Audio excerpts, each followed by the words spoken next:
আপনি যদি মেকআপ করেন তাহলে এই ভিডিওটা স্কিপ করার আগে একবার ভাবুন, কারণ এই একটা ভুল কিন্তু আপনার পুরো মেকআপকে নষ্ট করে দিতে পারে। আমি আজ এমন 10টা ভুল দেখাবো যেখানে 90% মানুষ প্রতিদিন এই ভুলটা করে থাকেন। আর ভিডিও শেষে থাকবে একটা বোনাস টিপ, যেটা আপনার মেকআপকে একদম প্রফেশনাল লুক দেবে। Hello everyone, welcome to Moparna's makeover. আমি মোপর্ণা, একজন প্রফেশনাল মেকআপ আর্টিস্ট। এটা আমার ইউটিউব চ্যানেলের প্রথম লং ভিডিও, তাই আপনাদের সাপোর্ট আমার জন্য ভীষণ গুরুত্বপূর্ণ। ফার্স্ট, সবচেয়ে বড় ভুল হলো ড্রাই স্কিনের ওপর সরাসরি মেকআপ করা। স্কিন প্রেপ না করে ফাউন্ডেশন কখনোই সুন্দরভাবে ব্লেন্ড হয় না। সেকেন্ড, অনেকেই নিজের স্কিন টোন না বুঝে ফাউন্ডেশন কিনে ফেলেন। ফলাফল, ফেসের কালার একরকম আর গলার কালার আরেক রকম হয়ে যায়।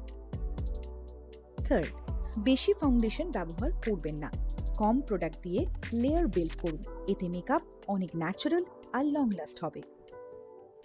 ফোর্থ, বিউটি ব্লেন্ডার ড্রাই অবস্থায় ব্যবহার করবেন না।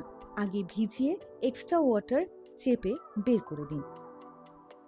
ফিফথ, কনসিলার পুরো ফেসে একদম লাগাবেন না, শুধু যেখানে ডার্ক সার্কেল বা মার্কস রয়েছে সেখানেই ব্যবহার করুন।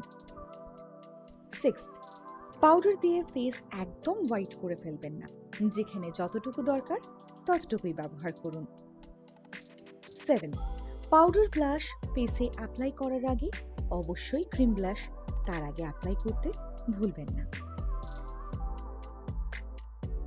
8, সেটিং স্প্রে স্কিপ করবেন না, এটা মেকআপকে লং লাস্টিং আর ফ্রেশ লুক দিতে সাহায্য করে। 9, দিনের মেকআপ আর রাতের মেকআপ কিন্তু একদমই আলাদা, লাইট অনুযায়ী মেকআপ করতে হয়।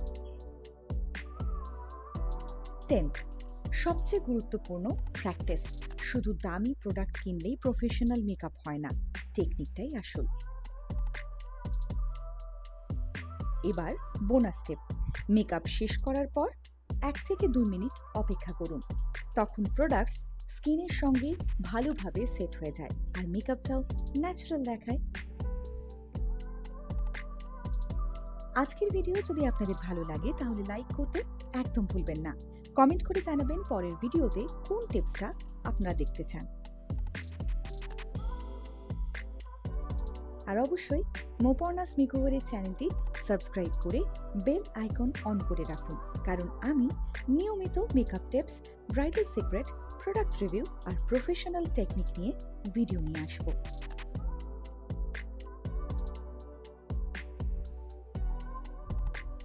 Thank you for watching. See you in next video.